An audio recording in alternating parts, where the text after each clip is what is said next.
എറണാകുളത്തും ഇടുക്കിയിലും മാത്രമല്ല, അങ്ങ് വയനാട്ടിലും ഇതാണ് അവസ്ഥ. വയനാട്ടിൽ ഉറക്കമില്ലാത്ത രാത്രികളാണ് മൂടക്കൊല്ലി നിവാസികൾക്ക്. കാട്ടാനകളാണ് ഇവരുടെ ജീവിതത്തിന് ആശങ്ക സൃഷ്ടിക്കുന്നത്. കഴിഞ്ഞ ദിവസം ആളുകൾക്ക് നേരെയുണ്ടായ കാട്ടാന ആക്രമണത്തിന്റെ നടുക്കത്തിലാണ് ഈ നാട്.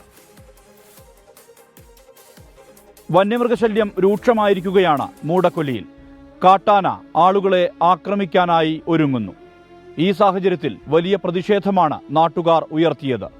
കുങ്കിയാനകളെ എത്തിച്ച് പ്രതിരോധിക്കാനുള്ള നീക്കമാണ് വനം വകുപ്പ് നടത്തുന്നത്. മൂടക്കൊല്ലി എന്ന പേര് പ്രജീഷ് എന്ന ചെറുപ്പക്കാരൻ്റെ കടുവ ആക്രമണ മരണത്താൽ രോഷത്തോടെയും സങ്കടത്തോടെയും കുറിക്കപ്പെട്ടതാണ്. അതിനു മുമ്പും ശേഷവും വന്യമൃഗശല്യത്തിന് ഒരറുതിയും ഇവിടെയില്ല. കാട്ടാനയാണ് ഇവരുടെ ജീവിതത്തിൻ്റെ ഇപ്പോഴത്തെ പ്രതിസന്ധി. ഇരുട്ടി തുടങ്ങുമ്പോഴേക്കും ജനവാസ കേന്ദ്രത്തിലേക്ക് കടന്നുവരും കാട്ടാനകൾ. കഴിഞ്ഞ ദിവസമുണ്ടായ കാട്ടാനാക്രമണത്തിൽ അഭിലാഷ് എന്ന ചെറുപ്പക്കാരൻ രക്ഷപ്പെട്ടത് അത്ഭുതകരമായാണ്. അതേ അവസ്ഥയായിരുന്നു ഓട്ടോറിക്ഷ ഡ്രൈവറായ ബിനുവിനും. പിന്നെ വണ്ടിയിൽ നിന്ന് പുറത്തിറങ്ങുമായിരുന്നു. പെട്ടെന്ന് തന്നെ ആന കാറിക്കൊണ്ട് പുറകെ വന്നിട്ട് ചിഹ്നം വിളിച്ചിട്ട് എനിക്കിട്ട് കുത്താൻ വേണ്ടി പാഞ്ഞു വന്നു. ഞാൻ വരുന്ന കാണുന്നത്. ഞാൻ അന്നേരം തന്നെ ഒഴിഞ്ഞ് മാറി വണ്ടി സൈക്കിൾ ഓടി ആ കുത്ത് വണ്ടിക്കിട്ട് കൊണ്ടു. തിരിച്ച് വന്നിട്ട് വീണ്ടും ഇടിച്ചു വന്നിട്ട് വാഹനം നിങ്ങൾ കണ്ടല്ലോ. ഇതാണ് അവസ്ഥ. രക്ഷപ്പെട്ടതാണ്. ഇപ്പോഴും എനിക്ക് ക്ലിയർ ആകുന്നില്ല പറയാൻ വേണ്ടി പോലും. പേടി വിട്ടുമാറിയിട്ടില്ല. ഇനി അതാണ് അവസ്ഥ. പലതരത്തിലുള്ള പ്രതിഷേധങ്ങൾ കണ്ട നാടാണിത്. ഫെൻസിംഗ്, കൽമതിൽ പൂർത്തീകരണം തുടങ്ങി നിരവധി ആവശ്യങ്ങൾ ഉന്നയിച്ചിട്ടുണ്ട് നാട്ടുകാർ. എന്നിട്ടും നടപടികൾ ഉണ്ടാകുന്നില്ല എന്നതാണ് യാഥാർത്ഥ്യം. ഈ കഴിഞ്ഞ 1.5 മാസക്കാലമായിട്ട് അതിരൂക്ഷമായിട്ടുള്ള കാട്ടാനയുടെ ആക്രമണമാണ് നടന്നുകൊണ്ടിരിക്കുന്നത്.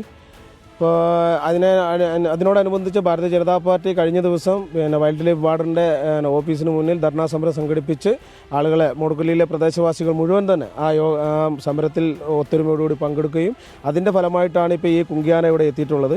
അപ്പോൾ 2 കുങ്കിയാനകളെ വിട്ടുതരാമെന്ന് വൈൽഡ് ലൈഫ് വാർഡൻ പറയുകയും അത് ശരിക്കും വനം വകുപ്പിൻ്റെ ഭാഗത്തു നിന്ന് ഒരു അഭിനന്ദനാർഹമായിട്ടുള്ള ഒരു കാര്യമാണ്. ഞങ്ങളാ പറഞ്ഞ വേദന അവർ മനസ്സിലാക്കി അതിനോടനുബന്ധിച്ച് 2 കുങ്കിയാനകളെ വിട്ടു. അതുപോലെ തന്നെ നമ്മുടെ റെയിൽ ഫെൻസിങ് പൊട്ടിക്കിടക്കുകയാണ്. അത് അന്ന് ഞങ്ങൾ ഭാരതീയ ജനതാ പാർട്ടി പറഞ്ഞതാണ്. അതിൻ്റെ നിർമ്മാണം അഴിമതിയിൽ മുങ്ങിക്കുളിച്ചതാണ്. അതിൻ്റെ പ്രവർത്തനം ശരിയായ രീതിയിലല്ല എന്ന് പറഞ്ഞതാണ്. പക്ഷെ അത് മുഖവിലയ്ക്കെടുക്കാതെ വനം വകുപ്പ് ആ നിർമ്മാണ പ്രവൃത്തി മുന്നോട്ട് കൊണ്ടുപോവുകയും അവർ 5 മാസക്കാലത്തിനുള്ളിൽ അത് മുഴുവൻ പൊട്ടിച്ച് കളയുന്ന ഒരു അവസ്ഥയാണ് ഉണ്ടായിട്ടുള്ളത്. പ്രമുഖ എന്ന കുങ്കിയാനയെ പ്രതിഷേധത്തെ തുടർന്ന് ഇവിടെ എത്തിച്ചിട്ടുണ്ട്. കാട്ടാന തുരത്തൽ ദൗത്യം വൈകാതെ തുടങ്ങാനാണ് വനം വകുപ്പിന്റെ ശ്രമം.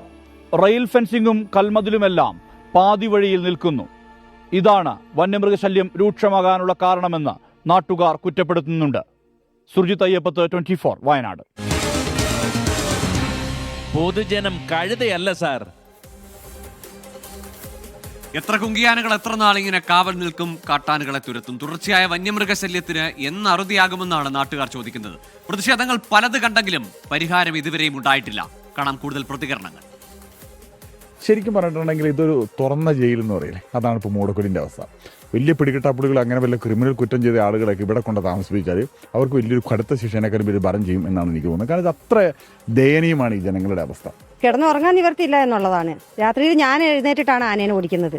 അപ്പോൾ എനിക്ക് വയസ്സായ ഒരു അമ്മയാണ് ഉള്ളത്. ആ അമ്മേനെ ഒന്ന് ഹോസ്പിറ്റലിൽ കൊണ്ടുപോകണമെങ്കിൽ തന്നെ ഒരു വണ്ടി വിളിച്ചു കഴിഞ്ഞാൽ വരാത്തൊരു സിറ്റുവേഷൻ ഇവിടെ ഉള്ളത്. കാരണം ഭയങ്കരമായിട്ട് ബുദ്ധിമുട്ടിലാണ്. ഫെൻസിങ് ഉണ്ട്, അത് നന്നാക്കൂല, പൊട്ടിച്ചിട്ടേക്കുക. ഇതാ ബത്തേരി ഇവിടം വരെ ട്രെയിൻ പാളത്തിൻ്റെ ഇതിട്ടിട്ട് എത്ര പറഞ്ഞാലും ഇവർ നന്നാക്കി തരില്ല ഞങ്ങൾക്ക്. അത് നന്നാക്കിയാൽ ഞങ്ങൾക്ക് ആന ഇറങ്ങൂല, ഇവർ നന്നാക്കൂല.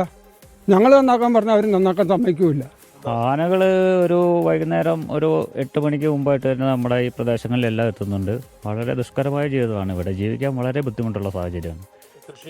കൃഷിയൊന്നും ഇപ്പം ഇവിടെ ആരും കൃഷി ചെയ്യുന്നില്ല. കാരണം ചെയ്തിട്ട് ഒരു കാര്യവുമില്ല. കിടക്കപ്പുറത്തില്ല, മിറ്റിച്ചാ വരുന്നേ. പൈപ്പും പൊട്ടിച്ച് വെള്ളം കൂടി വരാൻ മുട്ടിച്ചു.